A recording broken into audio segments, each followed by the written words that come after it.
Hello! In this video, we're going to explore the effective range for alpha particles and what can stop these particles. We will perform an experiment in order to investigate these points.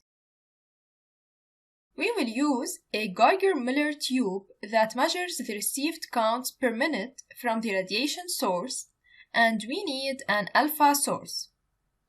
Notice that at a small separation distance between the Geiger-Müller tube and the alpha source, there are 480 counts per minute.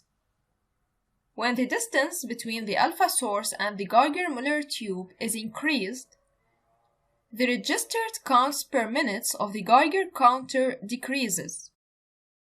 When this distance is about 5 cm, the registered counts are 20, which is equivalent to the background radiation. This indicates that the range of alpha radiation is about 5 cm in air.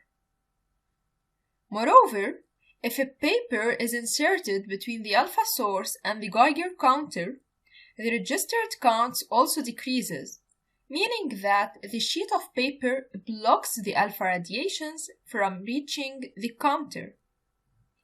Therefore, we conclude that the alpha particles have little penetrating ability. That's all. Thanks for watching.